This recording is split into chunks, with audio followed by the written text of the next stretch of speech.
My school wouldn't let me graduate because I'd missed school to fight leukemia. I turned it into the best thing to ever happen to me. But I got even worse news on my real graduation day. I was standing in line at graduation when the principal pulled me aside and said I wouldn't be getting my diploma. "You missed 87 days for chemotherapy. I'm sorry, but policy is policy," he said, while my parents sat in the bleachers thinking they were watching their cancer survivor son graduate. I had a 4.0 GPA and spent every chemo session doing homework, but he said none of that mattered because I hadn't logged enough hours in the building. I'd have to repeat senior year just to make up attendance days I'd missed getting poison pumped into my veins. I spent the summer watching my friends leave for college while I prepared to sit in the same classrooms with kids a year younger than me. My oncologist wrote a letter to the school board explaining that missing school for cancer treatment shouldn't count as truancy, but they voted 7-0 to uphold the decision. The superintendent said making exceptions would set a dangerous precedent, even for dying children. My mom cried every morning dropping me off at the building where everyone knew I was the kid who beat cancer, but couldn't beat the attendance policy. Teachers looked at me with pity while I sat through lessons I'd already mastered. The worst part was seeing my empty chair at college orientation photos my friends posted. Then Elizabeth transferred in from another state and sat next to me in creative writing without knowing anything about my situation. She just saw me writing in my notebook during lunch instead of eating and asked if she could read it. I'd been documenting everything from the diagnosis to the chemo to the school treating me like a criminal for surviving. "This is insane," she said, reading about how they made me repeat senior year for staying alive.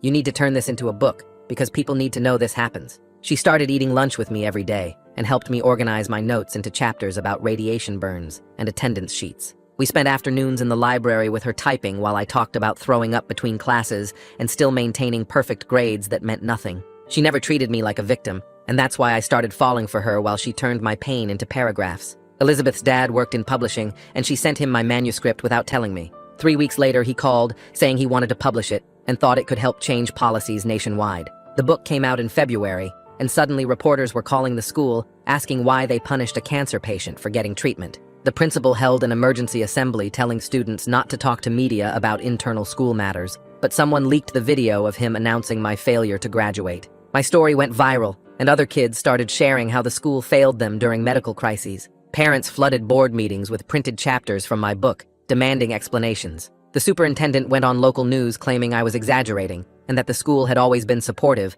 while my chemo port scar was literally visible on my neck. By April, the book hit the New York Times bestseller list, and I was getting invited to speak at education conferences about antiquated attendance policies that kill kids. Colleges that had rejected me because I was still technically in high school started calling with full scholarship offers and apologies. The school board held emergency meetings trying to do damage control, while parents demanded answers about their inflexible policies that valued seats filled over lives saved. I did an interview on national television where I thanked Elizabeth for believing my story mattered and showed the rejection letters from the school board dismissing my cancer as an excuse. The host cried on air reading the chapter about missing prom for chemo, while the school marked me absent and failed me in physical education. Graduation day came again, and this time I had a real diploma waiting, but also a book tour starting the next day at cancer centers across the country. The principal had to hand me my diploma in front of 800 people who'd all read about what he did to a dying child. His hands shook as he was forced to smile for the photo,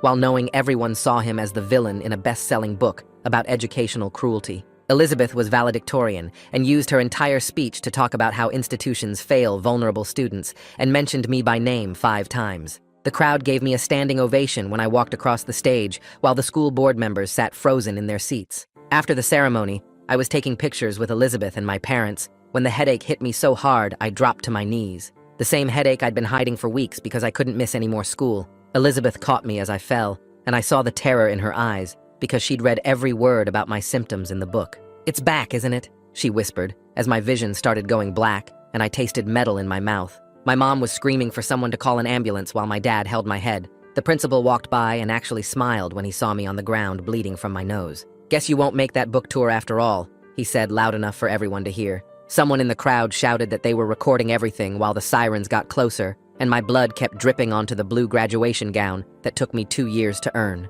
Elizabeth pressed her hand against my forehead and told me to keep my eyes open, while my mom pushed through the crowd of parents and students who were all staring at me on the ground. The EMTs arrived in 4 minutes and immediately started checking my pulse and blood pressure while asking Elizabeth what happened, since she was the calmest person near me. She told them about my cancer history and the headaches I'd been hiding for 3 weeks because I couldn't miss any more school days and I saw the older EMT's face change when she mentioned the word leukemia. They got me onto the stretcher while my dad grabbed my diploma from where it had fallen, and my mom kept saying everything would be fine, even though her voice was shaking. The principal stood 20 feet away, watching with his arms crossed, like he was waiting for us to clear out, so graduation could continue. Elizabeth climbed into the ambulance with me, and when the EMT said only family could ride along, she just said she was family and sat down next to me. The younger EMT started an IV, while the older one asked about my medications and treatment dates, and Elizabeth rattled off every single drug name and dosage from memory because she'd been helping me organize my medical records for the book. She mentioned the ceterabine and the daunorubicin and the dates of my last scans and how I'd been getting headaches that made me throw up, but kept going to the school anyway. My parents followed in their car while the ambulance rushed through red lights with the siren blaring, and Elizabeth holding my hand so tight I could feel her pulse racing. The ER was ready for us when we arrived, and they moved me straight to a trauma bay, where a doctor who looked younger than my dad started ordering tests. He wanted a CT scan first, and then an MRI, and blood work to check my counts, and the whole time Elizabeth stood next to my bed taking notes on her phone. While we waited for the scan results, she finally let herself get mad at me, telling me I was an idiot for hiding symptoms when I knew what they could mean. She was crying and squeezing my hand hard enough to hurt, while saying she couldn't believe I'd risk my life just to avoid missing school after everything they'd already put me through. The CT scan came back, showing something concerning, so they rushed me to MRI while my parents sat in the waiting room getting updates from Elizabeth by text. The MRI took 45 minutes, and I could hear the machine banging and clicking while I tried not to think about what it might find in my brain. Dr. Jonas Reed came to see me 2 hours later with the results, and he didn't waste time with small talk, just pulled up the images on his tablet and showed us the spots. There were 3 lesions in my brain that looked like what we'd all been afraid of, and he explained this meant the cancer had crossed into my central nervous system. He was younger than my last oncologist and talked faster, explaining that CNS involvement was serious, but they had new protocols that were showing good results. Jonas started me on high-dose steroids right away to reduce the swelling in my brain while we waited for more detailed pathology results. My parents asked him 20 questions about survival rates and treatment options, while Elizabeth typed everything into her phone so we wouldn't forget anything important. The steroids made me feel wired and sick at the same time, and I kept thinking about the principal's comment about missing the book tour, while nurses came in every hour to check my vitals. That night, my phone started buzzing nonstop with notifications, and Elizabeth showed me that someone had posted the video of the principal's comment online. Parents from the coalition who'd been fighting for policy changes were furious and sharing it everywhere, and someone had already started a petition calling for him to be fired. The video had 8,000 views by midnight, and people were tagging news stations and education reporters in the comments. I was too tired and scared to care about revenge right now, just wanted to know if the treatment would work this time. The next morning, Jonas's wife, Melissa, came to my room carrying a folder and introduced herself as someone who ran a foundation for young cancer patients. She'd heard about my story from her husband and read my book overnight, and she wanted to help coordinate my medical care and the advocacy work so I wouldn't have to choose between them. She had this calm way of talking that made everything seem manageable, even though I had cancer in my brain and the whole internet was watching my principal get destroyed. Elizabeth's dad called that afternoon to talk about the book tour, and he'd already figured out how to switch everything to virtual events I could do from the hospital or home. He'd contacted all the venues and they were fine with me appearing by video, and he promised this wouldn't hurt book sales or the message we were trying to spread. 3 days into treatment, after I'd had time to process everything, the reporter who'd been covering my story since February called asking for a statement about the principal's comment. Elizabeth helped me write something short that said I was focused on my health and hoped the district would focus on fixing policies instead of protecting administrators who were cruel to sick kids.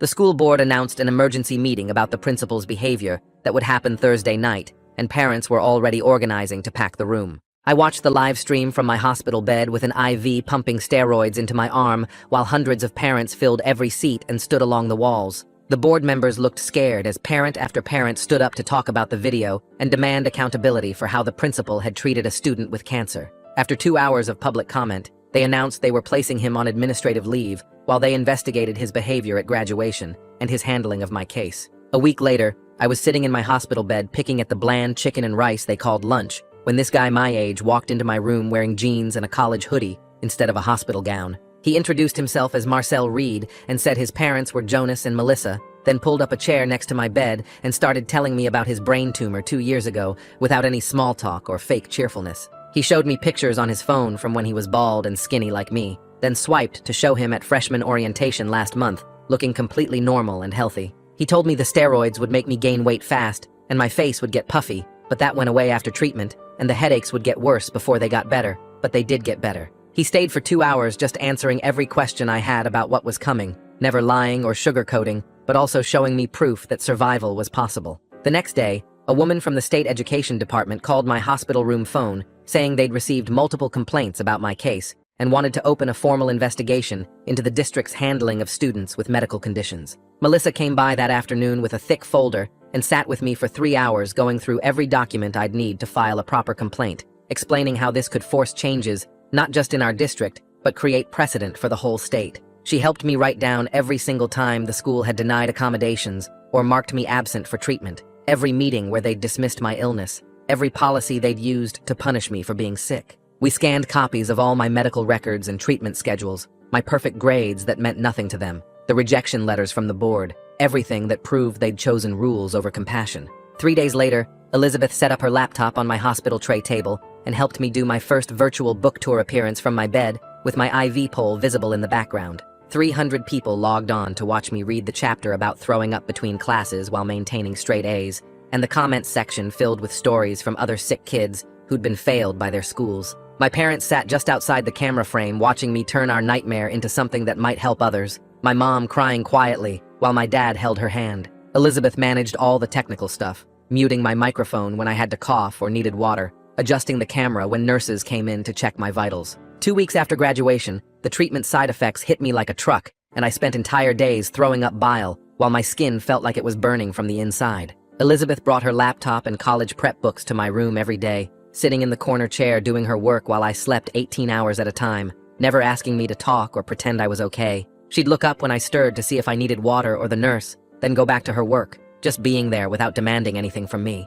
The principal released a statement through his lawyer saying his comment at graduation was taken out of context, and he'd always been supportive of students facing medical challenges, claiming the video didn't show the full interaction. Within hours, the parent coalition released 12 pages of emails showing every time he'd denied accommodations, every cruel comment he'd made about sick kids missing school, every policy he'd enforced without mercy. They had receipts going back 3 years, showing a clear pattern of punishing students for being sick, and the evidence was so overwhelming that even his lawyer stopped responding to media requests. Jonas came to my room with new scans showing the lesions were responding to treatment, but slower than he'd hoped, and he adjusted my protocol to include a more aggressive combination that would make me sicker, but might work faster. He sat on my bed and told me straight up this was going to be a longer fight than my first round of cancer. That brain involvement was always more complicated, but he'd seen kids worse than me make it through. I appreciated him not pretending everything was fine when we both knew it wasn't. Elizabeth found me at 3 in the morning, hunched over my phone, reading every email from the school board meeting,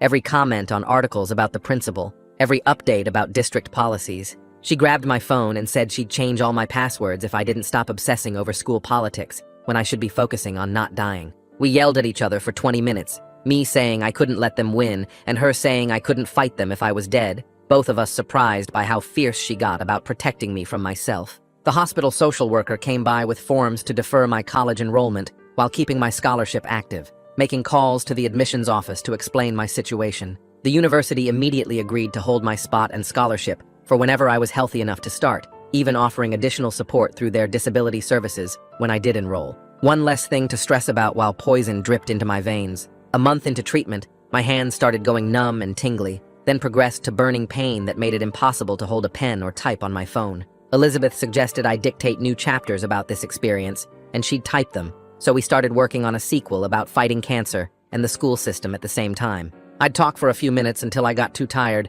she'd type it up and read it back, and slowly we built chapters about discrimination and chemo, about policies that killed kids and treatments that saved them. Then, the superintendent announced his retirement at a hastily called press conference, claiming it had been planned for months, though everyone knew the book controversy and federal investigation had forced him out. His replacement was a woman whose own daughter had a chronic illness and had fought similar battles with her previous district, which felt like proof that our suffering might actually lead to real change. The parent coalition celebrated quietly, knowing one victory didn't mean the war was over, but grateful that someone who understood medical struggles would be making decisions. Marcel showed up at my hospital room 2 days later with his laptop and a smile that didn't look forced. Jonas had told him about me, and he wanted to help connect me with other young cancer patients who were fighting similar battles. He opened his laptop and showed me a private Discord server where about 30 kids our age shared everything from chemo schedules to advocacy wins. I watched him type my introduction while explaining how the group met twice a week on video calls.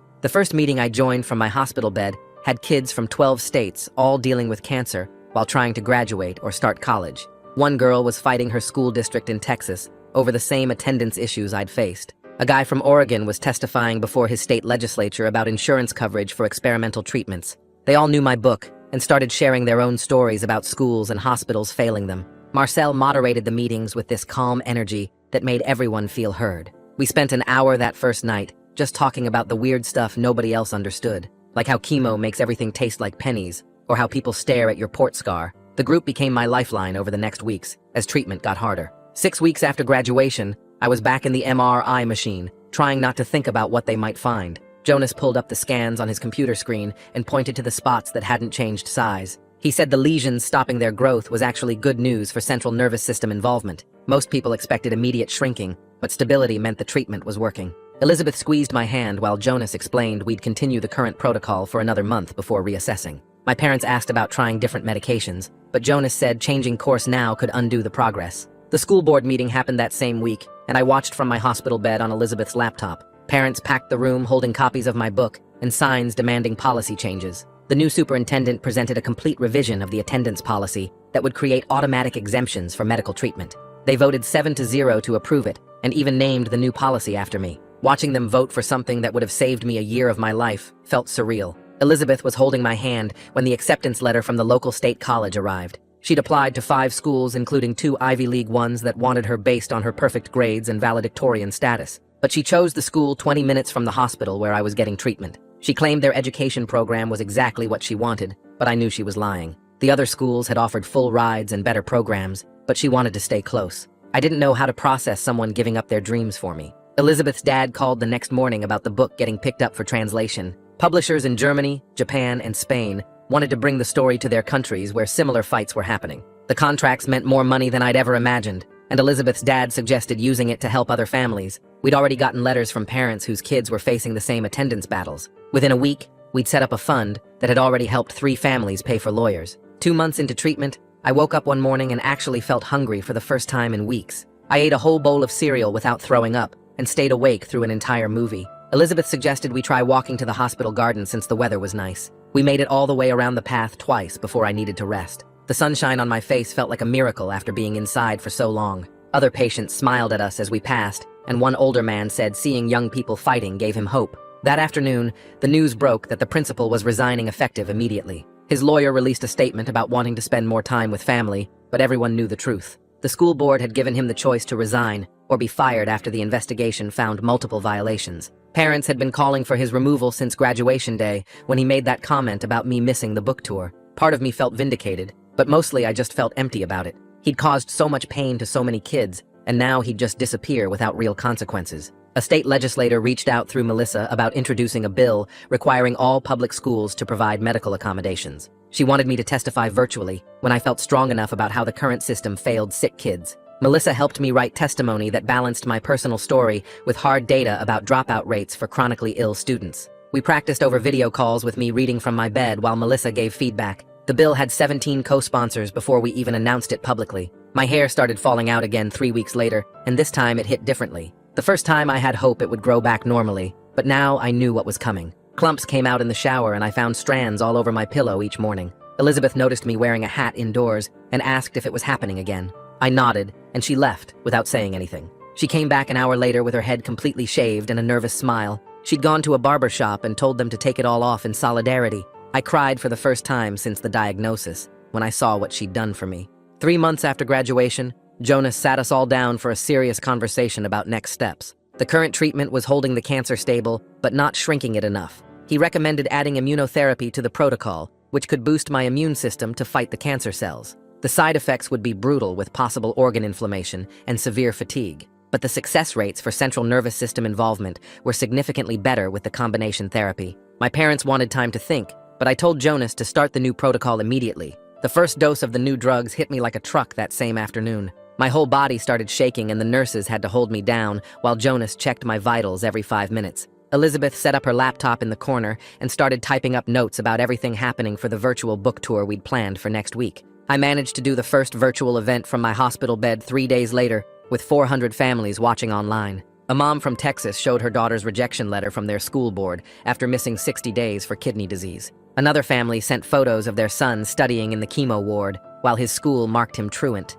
Each story that came in made me more determined to keep fighting both the cancer and the system. Elizabeth started posting updates on social media without asking me first. She wrote about watching me throw up 6 times in one night and still trying to edit book chapters between episodes. Her post about being 18 and spending Friday nights in the hospital waiting rooms instead of at parties got shared 20,000 times in 2 days. People started sending messages about their own families dealing with illness and how it affected everyone, not just the patient. The comments section became a support group for teenage caregivers who understood what she was going through. 2 weeks into the new treatment, my body completely rebelled. My temperature spiked to 104, and my liver numbers went crazy high. Jonas moved me to the ICU when I started having trouble breathing. My mom slept in the chair next to my bed while my dad took the night shifts. Elizabeth basically lived in the family waiting room, only going home to shower and grab clean clothes. The ICU nurses let her sneak in during quiet hours to read me updates from the book tour venues we were missing. After 5 days of touch and go, my body finally started responding the right way. The fever broke, and my liver numbers slowly came down. Jonas showed us the new scans 3 weeks later and pointed to areas where the lesions had shrunk by almost half. He warned us not to get too excited since we needed several more rounds to know if it would last. But seeing those smaller spots on the screen made my mom cry happy tears for the first time in months. Elizabeth filmed it on her phone for the social media campaign. 4 months after graduation, we watched the state legislature vote on the medical accommodation bill from my hospital room. Elizabeth had her laptop streaming while my parents sat on one side of the bed and the Reed family stood on the other. The vote was unanimous, all 40 senators raising their hands to protect sick kids from what happened to me. Melissa started crying, and Jonas actually smiled, which I'd never seen him do before. It was the first law in the country specifically protecting students' education rights during medical treatment. Marcel came by the next day with a stack of legal documents. He wanted to start a foundation using my book money to help families fight their schools. We'd use the profits from the bestseller to pay for lawyers when schools refused to accommodate sick kids. Within a week of announcing it online, we got over $300,000 in donations from readers who wanted to help. The principal who'd been so cruel had accidentally funded a whole movement for justice. My brain started working better after the 4th treatment cycle. I could focus for more than 10 minutes without getting confused. Elizabeth brought her laptop every afternoon, and we started writing the sequel together. She'd type while I talked about how one kid's suffering turned into laws that protected thousands. We documented everything from the graduation collapse to the bill passing, showing how change happens when people refuse to accept cruelty as policy. The new superintendent visited us at the hospital to apologize personally. She'd replaced the guy who retired after my book came out. She promised to make our district a model for medical accommodations and started requiring all administrators to take compassion training. She brought a folder showing the new policies they'd implemented, including automatic exemptions for any student with documented medical needs. Real change was finally happening at the school that had failed me so badly. 5 months after that awful graduation day, Jonas walked into my room with the biggest smile I'd ever seen on his face. The latest scans showed no active disease anywhere in my brain or spine. I wasn't cured and would need scans every 3 months forever, but I was officially in remission again. My mom grabbed Jonas in a hug while my dad just stood there crying. Elizabeth squeezed my hand so hard it hurt, but I didn't care. We'd made it through the worst and come out the other side. That weekend, Elizabeth and I went on our first real date in 6 months. We picked a quiet restaurant where nobody would recognize us from the news coverage. We didn't talk about cancer or schools or books or policies. Instead, we talked about movies we wanted to see and whether we preferred dogs or cats and what kind of pizza toppings were best. For 2 hours, we got to be normal teenagers planning a future we'd fought so hard to have. The letter from the OCR arrived 3 weeks later while I was sitting in the kitchen trying to keep down breakfast. My mom opened it first, and her hands started shaking as she read the findings out loud. They'd completed their investigation and found the district violated federal disability laws in 17 different ways. The document was 43 pages of violations with my case as the main example, but also listing dozens of other kids they'd failed. They mandated comprehensive reforms, including new training for all administrators and regular audits for the next 5 years. The best part was that other families could use this finding as precedent in their own fights. My dad immediately forwarded it to every parent in our coalition, and within hours, it was all over social media. 2 months later, I did my first in-person appearance at a local bookstore since getting sick again. I was still weak and needed Elizabeth to drive me there, but I was determined to show up. The crowd packed the small store with families we'd helped standing in the back and board members who'd voted for the new policies sitting in front. Even 3 of the school board members who originally voted against me showed up and sat quietly in the corner. I read from the new chapters about fighting cancer while fighting the system and had to stop twice when people started crying. A mom whose daughter had lupus thanked me for giving them the courage to fight their district. 6 months after that terrible graduation day, I was finally stable enough to start planning for college. The university called to confirm my scholarship was still available and offered additional support through their Disability Services office. They assigned me a coordinator who would help manage any medical accommodations I needed. Elizabeth had gotten into a school just 20 minutes away, which meant we could see each other on weekends. We spent an afternoon looking at dorm rooms online and picking out sheets that wouldn't remind me of hospital beds. The news about the principal came while I was at a follow-up appointment with Jonas. My phone started blowing up with texts from parents in our coalition. He'd been charged with violation of civil rights based on the pattern of discrimination the investigation uncovered. It wasn't just me, but 12 other students with medical conditions he'd denied accommodations over the years. His former supporters on the school board suddenly claimed they'd always had concerns about his methods. The local paper ran a front-page story with quotes from families he'd hurt. Melissa called that afternoon with an idea about using the book money to help other families. We set up a scholarship fund specifically for students who missed significant school for medical treatment. The application was simple and focused on financial need rather than grades, since we knew how hard it was to maintain perfect scores while fighting for your life. Within a month, we had enough donations to fund 5 students. The first recipient was a sophomore with Crohn's disease who'd been facing the same attendance problems until our policy changes went through. Her mom cried when we called with the news. My final treatment cycle happened on a Tuesday morning in November. Jonas came in personally to disconnect the IV for the last time. He explained I'd need scans every 3 months for 2 years, then every 6 months after that, but the immediate danger had passed. My parents brought a cake to the infusion center, and the nurses all signed a card. The relief felt almost as overwhelming as when I first got diagnosed. Elizabeth picked me up, and we drove straight to her house where she'd set up a workspace for us to finish the sequel. We spent the next week writing the final chapters about how one kid's suffering turned into laws protecting thousands. We dedicated it to Marcel and all the young advocates fighting from the hospital beds for basic dignity. Her dad's publisher fast-tracked it for spring release, knowing the momentum from the first book would help sales. The district announced their new buddy system right before winter break. Students with chronic illnesses would get paired with academic support partners who'd help them keep up with work during absences. They based it on what Elizabeth had done for me naturally,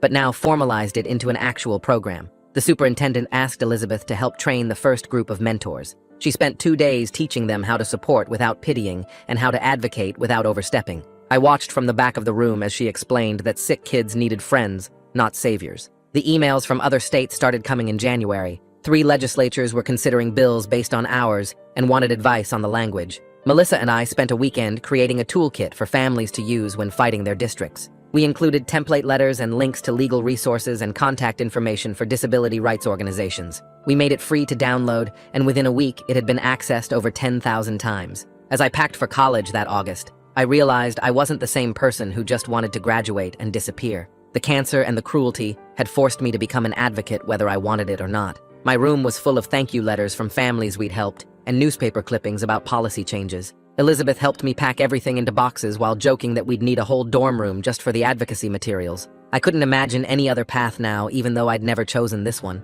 The first award came in September while I was still getting used to dorm life. Elizabeth texted me a photo of the letter saying we'd won the Young Adult Social Justice Book Award with a $10,000 prize. I immediately called Marcel and told him we could use the money to start hiring real lawyers for families instead of just giving advice. We spent that whole weekend setting up the foundation's bank account and filing the paperwork to make it official. More awards followed through the fall, with each one bringing more attention and more families reaching out for help. Elizabeth and I started apartment hunting in October since living in separate dorms 20 minutes apart wasn't working. We looked at 12 places before finding a 2-bedroom near both our schools, with enough space for my medical supplies and her growing collection of advocacy books. The landlord recognized me from a news interview and knocked $200 off the monthly rent, saying his nephew had cancer and understood what we were fighting for. My parents drove up to help us move in November, and my mom couldn't stop crying when she saw the medical organizer Elizabeth had already set up in the bathroom. The principal's trial dragged on through winter with delays and motions and legal stuff I didn't understand. Marcel kept me updated since his mom was tracking it closely for the foundation's work. The verdict finally came in February, with the judge stripping his teaching license permanently and ordering him to pay $75,000 in damages. I signed the check over to the foundation that same day, and Marcel hired our first full-time lawyer who specialized in education law. My appointment with Jonas in March started like all the others with blood work and waiting. He came in holding the scan results with the biggest smile I'd ever seen on his face. The images showed completely clear results, with no signs of disease anywhere. He reminded me I'd need monitoring forever, but said my response to treatment was better than he'd hoped. Elizabeth was waiting in the parking lot and started crying when I gave her thumbs up through the window. The sequel came out right before spring break and sold 30,000 copies the first week. Pre-orders alone funded lawsuits in 12 states where families were fighting their schools. Elizabeth and I spent spring break doing appearances at bookstores and cancer centers and schools. We talked to packed rooms about how one cruel policy turned into a movement that changed laws nationwide. The foundation hit its 100th family in April when we helped a girl with lupus in Texas get proper accommodations. Marcel called to tell me we'd outgrown what 2 college kids could handle and needed real staff. We hired 3 more people by May, including a social media manager who helped families share their stories. The new superintendent called me the week before graduation, asking if I'd speak at the ceremony. She explained how the district had completely changed its policies and wanted me to show current students what fighting back could accomplish. I said yes immediately, even though my hands shook thinking about standing at that same podium. Elizabeth helped me write the speech over 3 nights, making sure every word showed strength, not bitterness. The morning of graduation, I put on my suit and drove to the school I'd been forced to repeat. The parking lot was full, and I recognized reporters from the previous year's disaster. Elizabeth squeezed my hand as we walked through the same doors where I'd collapsed bleeding exactly 1 year ago. The new principal met us at the entrance and thanked me for coming back after everything. I sat on the stage looking out at 800 faces, including some board members who'd voted against me originally. When my turn came, I walked to the podium where I should have graduated the first time. I talked about cancer teaching me to fight and the school's cruelty teaching me to fight harder. I explained how their refusal to accommodate my illness created laws protecting thousands of sick kids nationwide. I thanked Elizabeth for believing my story mattered when everyone else saw me as a problem. I thanked my parents for never giving up even when the system tried to break us. I talked about Marcel and the foundation and the 100 families we'd helped so far. I explained that sometimes the worst things that happen to us become the catalyst for the changes the world needs. I said their cruelty accidentally created a movement that would outlive all of us. The standing ovation started before I finished and lasted 5 full minutes. Walking off that stage felt different from the year before when I'd collapsed in pain. This time I walked toward Elizabeth, who was crying and smiling and holding the second book with both our names on the cover. This time I walked toward my parents, who looked proud instead of terrified. This time I walked toward a future we'd fought for and won. That's it for now. I'm glad you joined me. It really means a lot. Subscribe and we'll keep making more happy memories together.